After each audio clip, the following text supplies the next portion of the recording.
Melanie, and congratulations as well to SERA on getting such a lovely venue, and also managing to get people here early in the morning. It's wonderful to see, and great to be here and be joining this wonderful panel. And we really are here to talk about the great challenge of our generation, climate crisis, and what we are going to do, and what I want to do as part of the next Labour government to tackle it. And our climate investment pledge of £28 billion a year, each and every year of the next Parliament, to deliver net zero, but also, whilst we are tackling this great challenge, it is also a real pledge of opportunity as well. We can create jobs. There's also in trade as well a real global race on climate technology. And I'm afraid if you look at environmental technology, look at the number of patents that there are around the world, we are falling way, way behind. Other countries are doing far better than we are. And part of our investment is going to be about Britain becoming a real world leader in climate technology. And you really can't trust the Conservatives on this agenda. And if you look at their leadership election over the summer, I mean, my opposite number, the Secretary of State for Trade, Kemi Badenoch, said that net zero targets are, I quote, arbitrary and unilateral economic disarmament. Now, it tells you the state of the modern day Conservative Party, that the way their leadership candidates sought to attract votes was by, frankly, climate denial. It is the Labour Party that is going to be the party that is shaping this agenda going forward. Frankly, the Conservatives have left this. They paid lip service to climate change for a while, but they will never put forward the policies that we actually need. Now, I want to just touch as well on trade in particular, because you only have to look at the things, the changes we see around the world. Think of the flooding we've recently seen in Pakistan to know how urgent it is that we tackle the climate crisis around the world. Now, trade can be an important lever that we can use to do it. The government has been, again, incredibly disappointing. On the Australia trade deal that they signed, we frequently asked what would be the environmental clauses in that particular deal. And originally, I think it was about 16 days before the deal was signed, the then, I think, Alok Sharma just about still is apparently doing climate change in the government, said that there would be an explicit commitment to restrict the rise in global temperatures to 1.5 degrees in the deal. That's what was said. It's in Hansard. That was the promise. 16 days later, there was no sign of it in the Australia deal. And I think that says something about this government's priorities in terms of what they are willing to concede, simply for the fact of getting a deal over the line and announcing it as some sort of achievement. That is not the approach that we will take. We will drive a hard bargain in trade negotiations. We are here specifically dealing with climate and the environment, but of course we would be pushing workers' rights, human rights, all these other things in deals. We will never engage in a race to the bottom around the world. We are about promoting trade, delivering for jobs and communities across the UK, but promoting high standards around the world as well. And climate and what we can do on climate really is a central part of that. We've got our £28 billion pledge for what we are going to do to produce the green jobs of the future and to get to net zero here at home. But in terms of our trade policy as well, we will be seeking, through the trade deals that we sign, when we offer up that possibility of access to our economy, this huge market that we are offering, that is not something we're going to give away easily. We will want to promote standards. We will want to get into the trade deals and the negotiations to promote what the climate policies that we want to see around the world. I actually think our climate investment pledge is a really exciting part of our agenda going forward. We really can make a difference on this as the next Labour government. I look forward to working with all of you to secure that government. Thank you very much.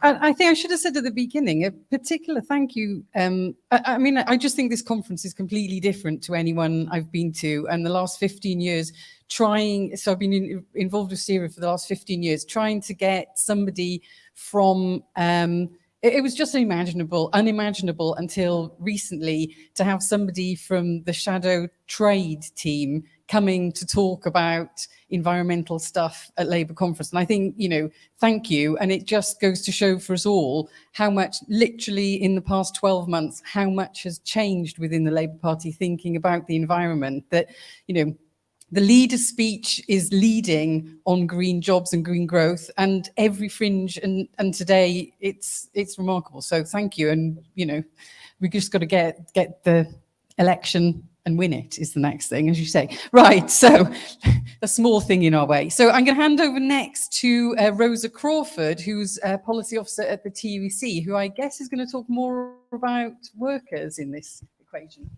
Yes, thank you so much. And thank you very much, SERA and WWF, for organising this really important debate. Because for trade unions, we know that trade is crucial for delivering good green jobs and the just transition we need on the right terms for workers. But as Nick has already outlined, the approach that the government has taken is taking us in completely opposite direction and puts workers' rights and environmental protections and those climate commitments that we must fulfil at risk. So far, to date, over a third of the trade deals the UK has negotiated have been with the worst countries in the world for workers' rights. That includes the likes of Turkey, Jordan, Korea, and Vietnam, where independent trade unions are banned. None of these trade agreements have effective protections for workers' rights in them. And just in the last few months, we've seen them launch a whole round of trade talks with countries that are human rights abusers and notorious for breaching international law around core environmental standards and human rights. Gulf states, Israel, and India. So clearly the approach the government wants to take with its new trade deals as well is more of the same. In terms of environmental protections, as Nick's already outlined, we're very concerned about the approach taken in the Australia and New Zealand trade deals without adequate protections for environmental standards, which also affect workers' rights because it's the conditions that workers have to be in that are also impacted on environmental levels of protection. So we're very concerned that there hasn't been adequate protections put in those agreements as well. And all this risks a race to the bottom in terms of workers' rights. We know that the trade deals, if they don't have these binding commitments around labour rights or environmental standards, will allow capital to flow to countries more easily without the binding commitments that are needed to make sure that high standards are kept across the world. So for trade unions, it's clear that this direction that's been taken by the government that's so problematic and harmful is a result of the fact that we haven't been able to engage as civil society and trade unions in the trade negotiations, as well as the fact that parliamentarians have been denied the access to scrutinised trade agreements. Trade unions haven't been meaningfully consulted on any of the text of any of the trade deals that have so far been negotiated to date, and any of the trade deals that have just started to be negotiated now. And we know despite commitments made by the government that trade unions would be offered places on trade advisory groups. None of these have materialised. Over a year ago, Liz Truss, when she was Trade Secretary, pledged that trade unions could have places on the trade advisory groups that get consulted on trade negotiations, but those seats have not appeared. So the government seems to be paying lip service to engagement without actually acting on it. And for MPs, obviously, we know there's no right for MPs to debate and no ability to vote down bad trade agreements, which is incredibly concerning with the kind of trade agreements the government has been negotiating. We do have a parliamentary opportunity with the Trade Australia-New Zealand bill that's currently going through Parliament to raise some of the concerns, because this is a piece of primary legislation. It's a very narrow piece of legislation, if anyone wants to look it up, and it seems very technical. It's just about implementing the procurement provisions in the Australia and New Zealand trade deals, but it does require a debate and full vote as any other piece of primary legislation does. So it is our opportunity to raise some concerns. It's been really welcome that Nick has used the opportunity to raise a number of concerns that trade unions as well as other civil society groups have around the Australia-New Zealand agreements, and particularly Australia's inadequate approach towards labour rights commitments and environmental protections. So I think we have to use the opportunities we have, and that would be really interesting maybe in the debate to think about how we can also use other opportunities around that bill for lobbying. Just to highlight also some of the work that the TUC has been doing internationally, because obviously the struggle to defend rights and defend environmental standards has to be international, because that's the nature of the economy. It is global, and we need to have those standards defended around the world. We've been working with counterparts in countries where there is a more progressive approach being taken, both to engagement and on environmental protection. In the US, trade unions are routinely consulted on trade negotiations, and as a result have achieved important improvements to trade agreements. The last major trade agreement that the US signed, the US-Mexico-Canada agreement, has one of the most effective mechanisms for enforcing workers' rights. It's already been put into practice. It's prevented union busting in Mexico, and that is a result of direct trade union input into negotiations. Now, we know Liz Truss pretends she's no longer interested in a US trade deal, but it's clear the leverage from the US has a lot of influence on the UK government. So it's really important we can highlight there are better approaches being taken in the US. But obviously also with EU countries, there's lots of initiatives now being taken forward on just transition and around climate commitments. There's approaches taken to much stronger enforcement around environmental commitments in trade agreements. We're still part of our European Trade Union Federation organisation, the ETUC. So we're using that also to highlight what is possible. But I'd just like to conclude by saying it's really great to see the number of people here today, even early in the morning, but I think there's more that we can do as trade unions working in coalition with civil society organisations and parliamentarians like Nick, who's been so supportive so far on pushing forward this agenda. Because, yeah, I agree absolutely, Melanie, that the link between trade, environmental standards and human rights is clearer than ever, but we really, really need to put the government under pressure to deliver a completely different agenda for workers' rights, good green jobs, and the just transition we need. Thanks.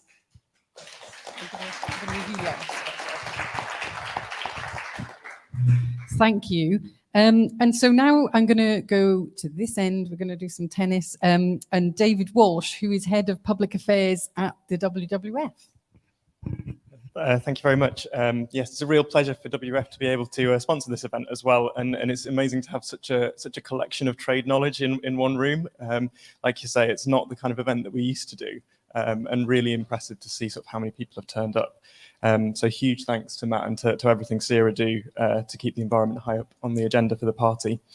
And there really is no time like the present to seize the initiative on climate and nature. There's huge concern from the millions of members of environmental organisations about the direction of travel we're seeing from this government already on farming, on energy policy, on planning policy. And we haven't heard anything from DIT yet, which is not really a department famous for its green credentials. So I think, yeah, what we need to see now is a lot more pressure on the government to really change their course and their direction.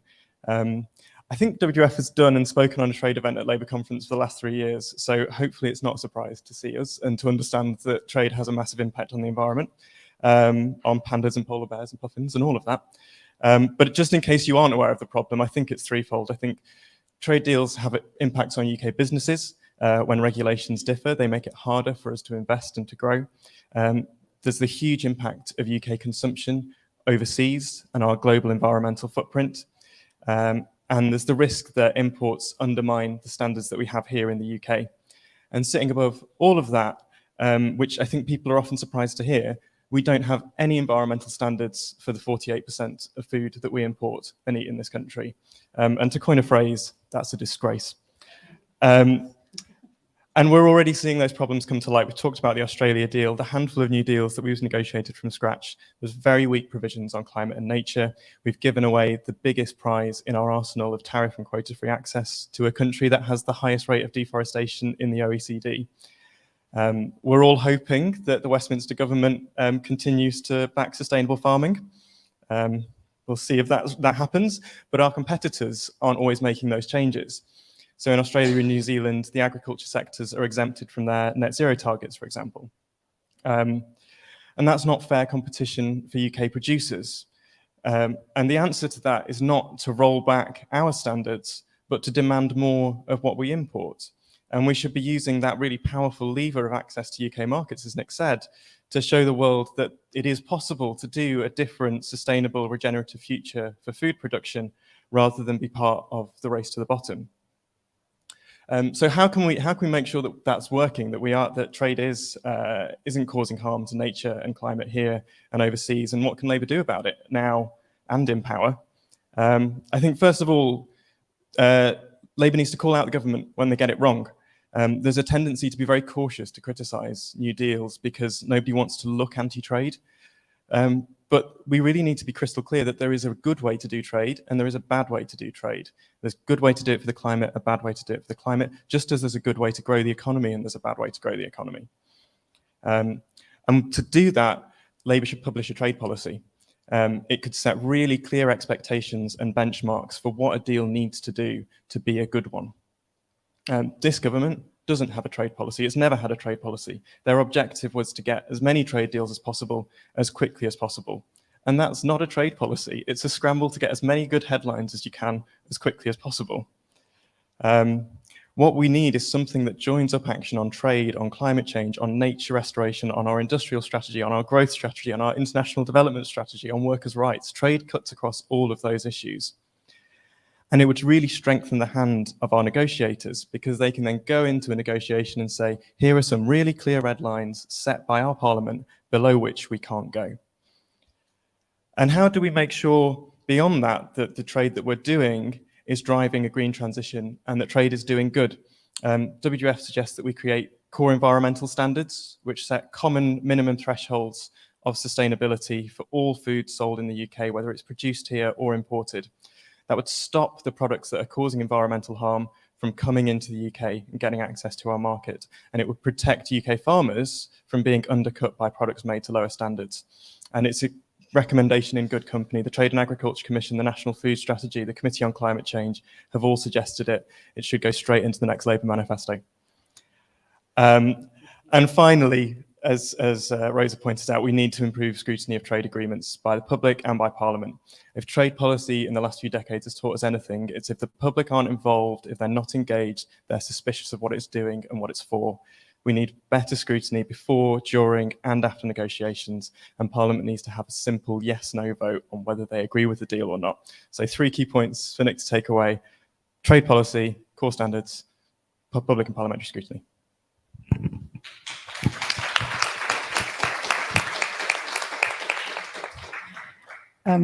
Thank you. Do you know what? Throughout that, I couldn't, so that was super interesting and super helpful, but what I couldn't get out of my head is the knowledge that you're probably going to be having this conversation at Tory party conference next week with a very different audience and a very different panel of people. And I just like to play forward and just imagine what that list is going to be presented and how it's going to be received by the government, who could actually do something about this right now and are choosing not to. So good luck next week. Also, you've reminded me of something I've been very remiss in doing, is thanking you for sponsoring this. I say this at every Fringe. For anyone who doesn't know, SERA is a membership organisation, entirely voluntary, apart from our one member of staff, Matt, at the back.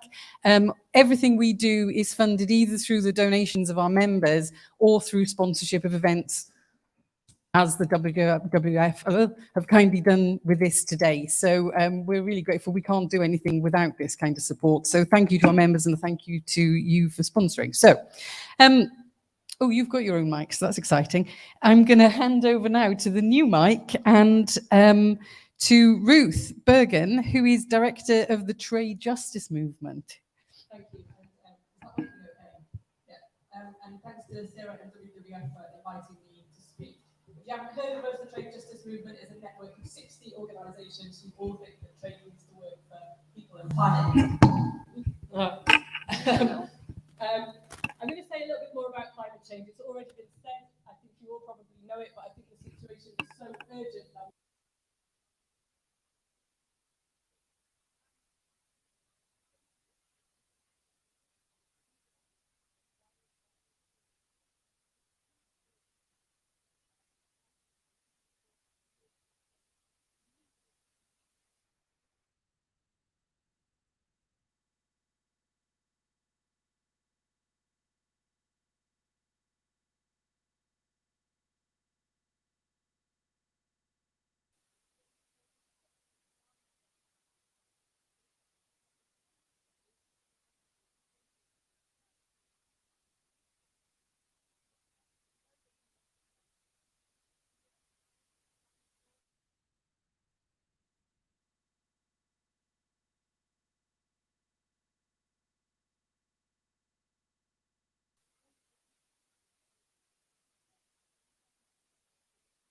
trade and climate change interact, because I think actually, oh, is that better? Okay. Yeah. Is that okay? So there's some context to this and some things that I think is really important that we bear in mind when we're talking about trade and climate change. So environmental agreements, international agreements are not binding, with the exception, I think, of one or two, like the Montreal Protocol, which was the one that tackled CFCs. So if the UK reneges on its climate commitments, other countries can't really do anything about that. There's nothing much they can do. I mean, they would, put a bit of diplomatic pressure on, but legally, under the agreements, there's no recourse. Obviously, in the UK, if we had legislation, we can hold people to account, but that's about it. Trade agreements are both binding and enforceable, and the infrastructure to do that is there. So countries can take each other to dispute settlement through the WTO, and what you might see there are the kind of tariff wars that you might have heard about to do with steel and other things. So if you don't like what another country is doing on trade, you can take them to the WTO and you can impose immediately sanctions. If you're a company and you don't like what a country is doing, you can also sue them. And this is where you start to see the trade system biting on climate agreements. So what happens when a non-binding system hits up against a binding system? What do we think might happen? So under WTO dispute, we've already seen Canada rolling back its renewables program. We've seen India told that it can't do what it wants under its national solar mission. We've seen the US challenged under a counter dispute from India, right? This is how we're using the trade system now. We're using it to tackle some of the most important policies that we need to deal with climate change. And it's even better when you look at what the companies do with this system. So the Netherlands and Canada wanted to phase out coal-fired power stations. Of course they did. They're going to be challenged by Uniper and Westmoreland under a private system where none of us will be able to see what's happening until the very end of the process, where we'll see what the award is. UK company Rockhopper sued Italy for banning the exploitation of oil and gas off its coastline, sued successfully for £210 million. That's how much under the trade system right now it's going to cost us to deal with climate change. A colleague of ours at Global Justice Now totted up the figures. She thinks there's 16 billion under the ISDS system that may be demanded by companies. We simply cannot accept a system that does that, given the urgency of climate change. So what's the UK government doing in the face of all of this? Well, as has been mentioned, there is no strategy. So really, we sort of don't know, because they haven't set anything out that says, here is how we're going to align our trade policy, so important, with all of our other international obligations, whether that's climate change, the environment, human rights. There's nothing in there. And as has been said, basically the strategy is more trade deals as quickly as possible. There's nothing on ISDS as far as we can see. The government, so ISDS is the system where the companies get to sue the countries. And as far as we can see, the government are huge supporters of this. And indeed, when you look across Parliament, quite a few MPs and Lords are associated with the companies that are either the lawyers who take the firms or the funders that fund the cases. And when you look at the government's scoping assessments, I think this is really telling. So they do a scoping assessment ahead of the start of negotiations of their trade deals. Every single assessment shows an increase in emissions. And when we challenge them on this, they say, oh, don't worry, it's not very much, be all right. Not very much when we need massive decreases in emissions. We simply cannot accept that. And we need that to change. So we need to be looking across the board at how we shape our trade policy to support climate and environmental action. And that's got to look across the trade deal. So it's not good enough to just insert an environmental chapter. Often those chapters aren't binding. Even when they are binding, it's really hard to use them. So we need to shape the trade deal as a whole so that it supports climate action. That means looking at things like intellectual property provisions. Lots of trade agreements extend the patent terms on key technologies. You might have heard about the medicines battle at the WTO, so trying to get waivers for patents on medicines. But the same issue is going to come up when it comes to green tech. So we may be producing lots of green tech in the UK. That's fine, it's good. We want to support our industries, but we have to be thinking internationally if we're going to tackle climate change. We have to be asking, how are we going to get that tech as quickly as possible to the places that need it? So what do we need from Labour? A trade strategy. Let's hold the government to account on this. If Labour can produce a really good strategy, that's going to make the government look pretty silly. But also, there's a solution out there that's come from within the WTO itself, and it's a climate waiver.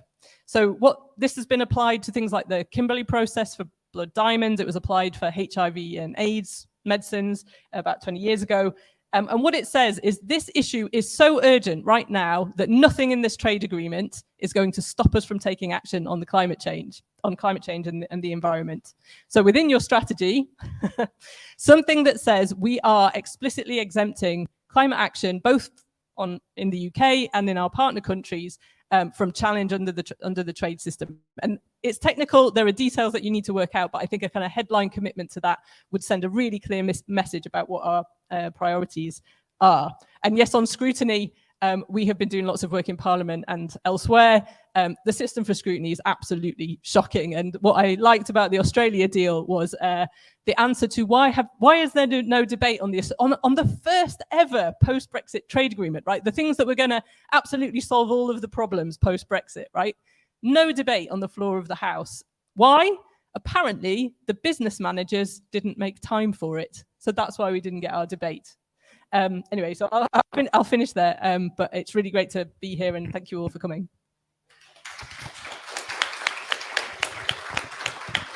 That was great. Thank you, Ruth. So, right, we've got time now to open up the debate and the discussion. I know that there's a list in my head of things. Okay, Matt, you have the mic. So there's somebody right next to you with a hand up just there. Yeah. And on the end of that row and here, and then we'll... Thanks, Melanie. I'm a SERA member and I'm MSP in the Scottish Parliament for Scottish Labour. Is a question about getting a trade deal when we've got Labour governments now at the federal level in Australia and also in New Zealand.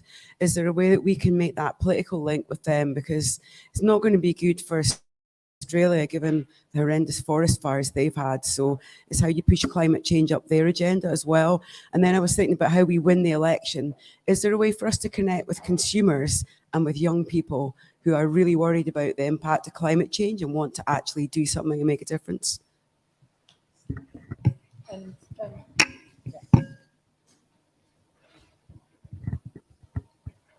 Thanks.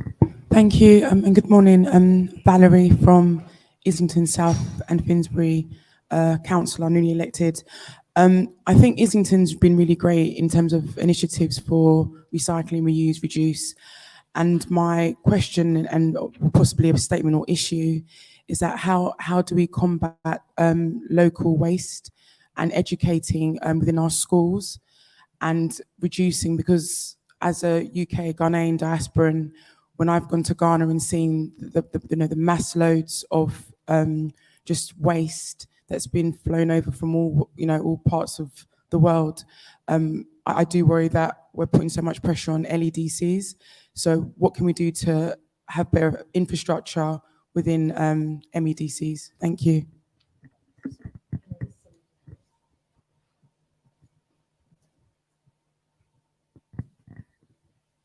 Thanks. Hi, my name's Emilio. I'm a reporter for Politico.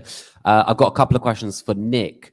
I feel like, unless I kind of missaid, David was sort of suggesting that even Labour's a bit scared about opposing the government on trade properly in case it comes across as anti-trade. Is there any truth to that at all?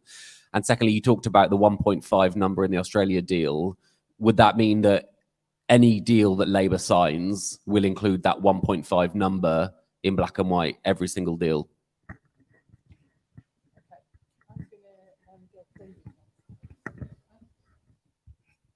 Yeah, I can have a go. So I think on the point about connecting with consumers and young people, I mean, so we did quite a lot of work with Which when we were first looking at the Australia trade deal, the consumer organisation, and people aren't just concerned about climate change; they're concerned about trade. They're concerned about the impact that it would have, and their polling, really shows a lot of public concern about this issue. I think it's a place to really be able to take the government on actually and demonstrate that they're not taking the action that's needed, as we've talked about across the panel. So I think there's huge opportunity there. There's a challenge, I think, in terms of going back and talking to Australia and New Zealand, and that the deals have been signed now. It's quite hard to reopen them at this point. But there is, I think there's certainly a strong case for sort of sharing our knowledge and our experience of how you get to net zero and working together on that. I think the point about waste exports is really interesting. I used to work at CPRE. We did a lot about waste there, and there's a real sort of challenge about how we minimise what we use in this country, and that's where we really need to start.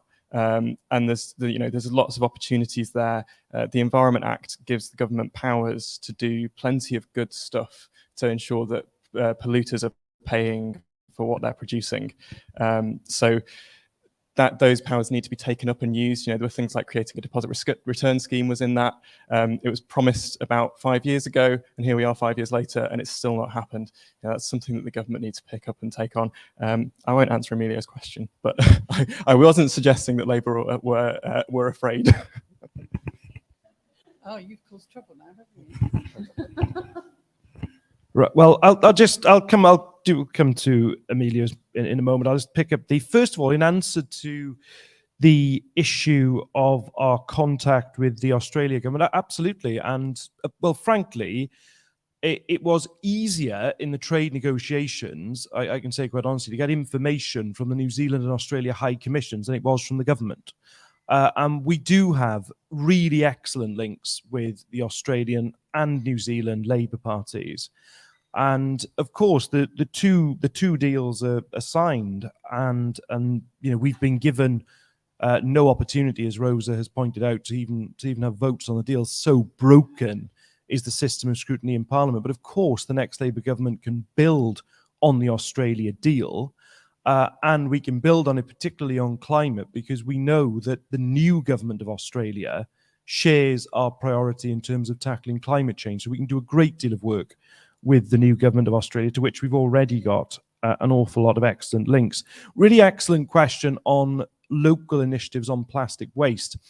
I actually, as a constituency member of Parliament, I took part in the plastic waste project, where I was going around local schools, and we actually had people look at their rubbish for a whole week, auditing it, how much plastic is in it, what can you do about it. And it was a really excellent project that local schools really wanted to take part in, and everybody looking individually at the amount of plastic waste they were generating. And I think that local work, we have quite rightly these really important debates on trade, but that work we do locally is so important, not just about education and young people, but also for the difference that each and every one of us can make in our communities. I think it's so important. Emilio, I think David has clarified the point about Labour's opposition, and anyone who reads my second reading speech in what was frankly just this very technical bill on Australia and New Zealand, but if you read my speech, you'll see all the critique that we've set out, and we've repeatedly raised the issue of, frankly, the broken scrutiny system. And it's broken, it seems to me, at every stage, because there's the negotiating mandate stage, where we're not involving trade unions, businesses as they should be before you've even started. And by the way, that isn't just wrong in principle, you're also turning away huge amounts of intelligence and information. And one of the really excellent things Rose has been able to do for me with the negotiations with the United States is to put me in touch with trade unions in the United States, so you can understand the priorities there are in the country you're actually negotiating with. If you exclude people from the room, you're excluding expertise from what you're trying to do. It's just a foolhardy thing to do. There's then the process in terms of when the negotiations are taking place. And of course, there'll always be sensitive things in the negotiations, but the governments can be far more open as you're going along about their priorities, what they're seeking to achieve. Then, of course, there is, once the trade deal is signed, at the moment, we've got this process that's completely broken, where we ended up having a debate in primary legislation about two deals welded together, and only then a very narrow aspect of it. And I would hope in the committee stage we will try and raise these wider issues, but we are in danger of some of it being ruled out of order by the clerks, because the clerks may say this is such a narrow bill, you might want to debate X, Y, Z aspect of trade. And of course we will try, but there is a danger it's going to get ruled out of order because it's a tiny technical bill that doesn't reflect what the two trade deals actually say. And in terms of what we're trying to do on climate in the deals, in each and every one of them, we will do our best to secure not just the strongest climate commitments within the deals we can. If we can get it as specific as that, great. Of course, we will attempt to do that. But as was set out, I thought, extremely well by Ruth, it is also about enforceability as the other issue. Because what we don't want is a lot of things on paper that ultimately we can't then enforce. So the bit that is most important to me is actually the enforceability bit, because I could produce lots of things. I could produce a model of what I wanted in a trade deal on climate, but if there's actually not the ability to enforce it, it's very difficult. Thank you. Thanks very much for those questions. And to pick up particularly on the question about Australia and New Zealand, TUC is also in close contact with our counterparts in Australia and New Zealand. And we get the same intelligence that Nick has got as well around the deals being closed and so limitations for improvements. But now we have progressive governments in both Australia and New Zealand. I think it improves the chance that we are going to get a different approach to trade in both of them. And it's incredibly welcome, of course, that a Labour government would be pushing for that progressive approach as well around binding enforceable human rights and climate commitments. So I think that the more there is a critical mass of countries working together, the more likely it is that we are going to get better trade outcomes. I mean, we know from our contact with New Zealand trade unions that New Zealand was pushing for more, certainly in terms of workers' rights in that agreement, than the UK government was willing to sign up to. So I think that, again, size matters and leverage matters. And so the more governments that are pushing for rights and the enforceable approach, I think the better you are going to have in terms of outcomes. I mean, we do have the concerning case of the comprehensive and progressive Pacific trade agreement. Both Australia and New Zealand managed to get exemptions for ISDS because there was so much public outcry, as Ruth says, about the kind of outrageous cases there. But we know the UK government wants to join this agreement. I think it will be very interesting to see how we can work with Australia and New Zealand around the UK's accession. I don't know if there are ways that we can exempt some of the worst parts of that agreement. As TUC were opposed to the UK joining it. But I think watching Australia and New Zealand's approach towards the UK accession to CPTPP will be quite an interesting test of those progressive countries. And obviously in Canada, which is also a party to CPTPP, we now have a liberal and social democratic kind of alliance in government. So that will be an interesting one to watch in terms of a potentially progressive or more progressive approach towards trade deals as well. So I think there is a cautiously growing number of countries taking a better approach, but it relies on us being very active in terms of pushing progressive agenda as well. But I am cautiously hopeful that we can start to make improvements. Thanks. We get told all the time that trade deals are fixed. You know, the anti-WTO rules can't do it, sorry. And what you find is actually the most powerful players in the trade system do what they want, right? You don't see China worrying too much about whether it's going to get challenged at the WTO. The US got challenged on its cotton subsidies by Brazil because it was subsidizing unsustainable cotton. And they went through a whole process and the US went, well, do you know what? We'll just subsidize your cotton as well. So that's what they did for a bit. So I kind of, when people say, oh no, can't do it because of trade rules, I think, do you know what? People do what they want. Countries do what they want if they feel confident enough. So I think in terms of the Australia and New Zealand deal, we should be opening up a dialogue. A lot of what comes out of trade agreements is in the interpretation of the rules. So that can take some time to progress.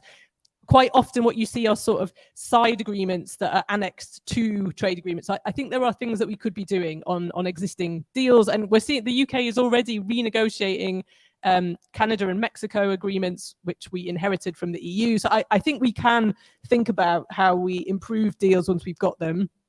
In terms of like working with young people and consumers, I think the good news on that is that if you give people the information, if you give them an opportunity to engage, they're often really passionate about it. We did a piece of work with some young people on trade, and the first thing they said about it was, this is all about power, isn't it? It's about who has power in the system. It's about which countries are the most powerful, and they were really upset that they didn't have a voice in any of that. So I think anything that Labour can do to give consumers and young people and ordinary people, frankly, a say in this would be great. And then in terms of the kind of recycling, there are some initiatives in the world of trade on rubbish.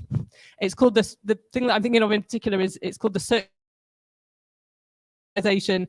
I'm not a fan of the World Trade Organization. It tends to work very slowly. It's not very balanced in the way that it works. But I think if Labour could get behind that circular economy work, which says we're not going to be putting so much waste, you know, we're going to reuse our waste, we're not going to dump our waste on third countries, then, you know, that would be really useful. Yeah. Thank you. Okay, oh, more questions. Good. So since you're right there, Max, the hand is lots. Hi, I'm Jo Blackman. I'm a councillor in London Borough of Redbridge and Cabinet Lead. I'm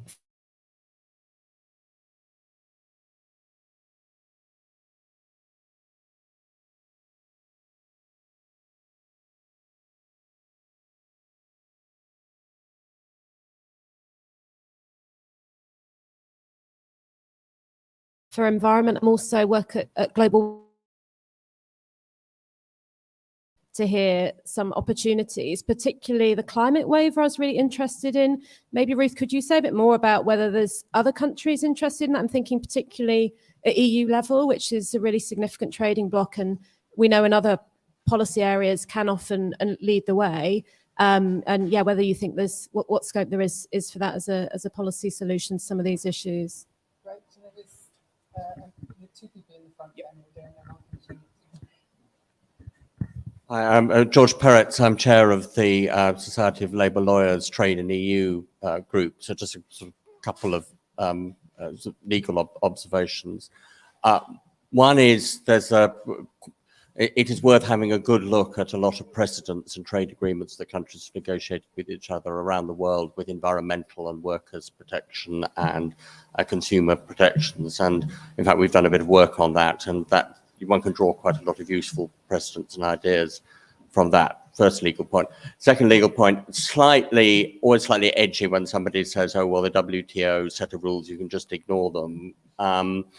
Lawyers tend to get slightly edgy about that, even when you're talking about rules of international law. In other circumstances, we get, you know, Labour Party isn't entirely happy when the government breaches international law. But it is certainly true that there's often a lot of sort of flex and in WTA rules, and quite often one can present a very good case, even if it's one that might or might not succeed in front of the WTO dispute mechanism. But it's certainly respectable, and until the WTO says otherwise, one can proceed on the basis of it. So there's always an argument for being a little bit robust and not bending as soon as somebody says, oh, that might be illegal as a matter of WTO law. It's, you know, and the third point, which is a sort of legal point, but more about just how the experience of that all lawyers have from practice, it really backs up what Nick was saying about the importance of scrutiny and involvement in civil society in negotiation of trade deals. I mean, any lawyer knows that when you're representing your client, it is often an enormous advantage to be able to say to the other side, look, I'm quite reasonable, but my client, I'm afraid they just won't wear this. So the ability on occasion to be able to say, actually, we've consulted, we know what our own country, our own citizens think, and though we might see your point, it's just not sellable. That is actually puts you quite often in a very strong position. And countries like the United States, and particularly the EU, which have very strong civil society engagement, they use that strategy all the time, and it works. Thank you. Hello, Tyler Hanley from Randall's Political Monitoring and the Calder Valley CLP. There's one international trade bloc that hasn't really been mentioned apart from the questions that have just been asked, which is the European Union. And I was basically wondering, with the election, relatively recent elections in Germany and with progressive parties in power in Spain and in Portugal, perhaps less so now after this weekend's election in Italy.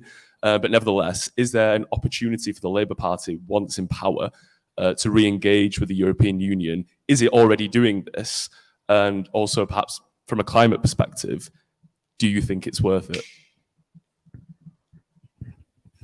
Great, excellent questions. And you was a lawyer, so we're not going to have any more lawyer-to-lawyer talks in this panel, thank you. But I'm going to ask Ruth to start. So just a correction, I wasn't saying just ignore the WTO. I think what I'm saying is let's not have our hands tied by this, and let's assume that we can push for more, particularly given the urgency of climate change. So on the climate waiver, this is an idea that's come out to someone called Jim Backus who used to work for the WTO. I was talking to him the other day, and he basically was suggesting that he was one of the founding fathers of the WTO. I'm not sure how true that is. He's written various papers on it. And one of the things that he says about this is basically countries aren't far enough down the line of understanding how trade and climate change interact to really be able to put their weight behind it. So I think that the job of work to do is to have these conversations more often in more spaces, and to really sort of give countries the confidence to start looking at what more they can do. There are already, so I've mentioned one of the initiatives at the WTO, there are a few others, trade and environmental sustainability structured discussions. Let me get that right, is one of them. So there are various things happening where you see climate and the environment at least starting to get some attention in trade spaces. Notably, though, when it comes to climate negotiations, we don't talk about trade. No, not going to talk about trade. And sort of in that space, I think New Zealand, with a group of 5 other countries, has been doing something interesting called the Agreement on Climate Change, Trade and Sustainability. And I think one of their aims was to just try and land something that looked sensible, so that we could start having this conversation. So that they are very much looking at how those things interact. And on the EU, what's interesting, so the EU has not terribly enforceable chapters in its trade agreements, but when it came to the UK, it did includes some quite new, quite interesting stuff about how if you regressed on your climate commitments, you could be challenged under the trade agreement. And the really interesting part of that was quite often under trade agreements, what it says is, if you reverse your environmental policies in a way that affects trade, then we will challenge you, right? So that's a really big caveat, because the person wanting to challenge you has to prove that what you were doing affected trade, and that's really hard to do. So what was interesting there is that they disconnected those two things, and they more or less said, if you renege on your climate commitments, we still have the right to challenge you, whether or not it affected trade between us. So what I'm saying is we're not quite there yet with the climate waiver in terms of kind of persuading people. We've been having conversations with business groups, with farming groups, with academics, with Rob Davies, who used to be the trade minister in South Africa. They are all saying, we think this is a really interesting idea, and this might be the idea we need to pick up in order to really get some movement. So we think actually the momentum is starting to build on that. Okay, I think I'll stop there. We'll just go along the line. So Rosie. Thank you. Yeah, I'd also like to pick up on the precedent set by the EU-UK Trade and Cooperation Agreement, because that absolutely set a new and innovative standard in terms of these level playing field commitments, saying in terms of workers' rights, there could be no diminution of rights from the level they were at when the TCA was signed, December 2020. And as Ruth says, financial penalties can be levied if either government can be found in breach of this. Obviously, on Thursday night, the UK government really threw down the gauntlet against these provisions by publishing the retained EU law bill, which will put a sunset clause on all EU-derived laws and say if they are not explicitly re-legislated for, then they will fall off the statute book at the end of 2023. Obviously, there are fundamental workers' rights as well as environmental commitments embedded in the EU transposed law that's now in UK law as well. So I think there's going to be a really important space in Parliament when that retained EU law bill comes to parliamentary debates and votes, where we can highlight these internationally binding commitments. We know the government is very relaxed about breaching international commitments, but I think it's still important we talk about them. And as TUC, we're working very closely with our EU counterpart trade union organisations to put pressure, particularly on some of the progressive governments that have been mentioned already, Germany, Spain, Portugal, as well as others, because if there's pressure on the European Commission from member states saying the UK government has breached these level playing field commitments, they are more likely to act on them. And there's also a civil society monitoring mechanism with the trade and cooperation agreement. That's called the Domestic Advisory Group. So it's very unhelpful in how it's so technical sounding. But it's basically a group that has to monitor the implementation of the agreement and can flag any concerns, and specifically the level playing field chapter of the agreement makes reference to the fact that the views and recommendations of the Domestic Advisory Group must be taken into account. The TUC, as well as business groups and civil society groups, is on that on the UK side, and we have businesses, unions and civil society groups on the EU side. We're going to be meeting with the EU and UK government next week. It's our first meeting as the groups with the UK and EU governments. I think there's going to be a really important forum where we will ask the UK government how on earth the retained EU law bill is compatible with these level playing field commitments. So I think that'll be a really interesting one to watch, to see how something that's set quite a high precedent and has something quite innovative in terms of civil society engagement can hopefully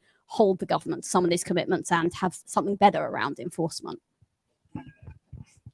Brilliant. Thank you, Melanie. And George, first of all, thank you for the work of the Society of Labour Lawyers on Trade, which I've been shamelessly drawing on at every opportunity. And I also remember from my own days as a barrister, having a very difficult client is sometimes extremely helpful in negotiations. You can always say to the other side, look, I'm very reasonable about this. I'd love to accept that, but I know if I go back, it won't be accepted. So who knows? I'm going to have to employ that tactic in trade negotiations in the future. But just to pick up, firstly, on the issue of the climate waiver, I think Ruth summarises accurately where that is at. But what it points to is a wider issue of an international discussion and movement we need to be leaders in on climate change, trade and sustainability. Obviously, you are always vulnerable to populist right governments being elected in places around the world who don't want to commit to net zero. But we have to keep making that case, and the way we do it is to set an example. It's the lead on the global stage with it. I mean, as regards the level playing field commitments, well, the next Labour government will introduce day one employment rights. We want to enhance workers' rights, not somehow go below a floor. But have no doubt about what this government is going to do. They talk about regulation that they want to get rid of, but if you ever ask them a specific question, tell us which workers' rights you want to get rid of, tell us which ones, answer, there comes none, and they'll be fought every step of the way on trying a diminution of workers' rights in this way. The Trade and Cooperation Agreement has got those level playing field provisions in it, but let's be frank, we all know in this room what the Tory agenda is. We're going to have to fight them tooth and nail about it. Yeah, I mean, I won't talk to the climate waiver, but what I will say is that globally, the food system is responsible for 29% of emissions. It's also responsible for 60% of biodiversity loss and a significant proportion of freshwater pollution as well. So a climate waiver is a start, but we also need to look at what we can do to protect nature, and it doesn't touch that at all. So that's where the kind of the core environmental standards proposal comes in, that the UK should be using its lever in trade to say this food product can't come into the country if it's not meeting some minimum standards.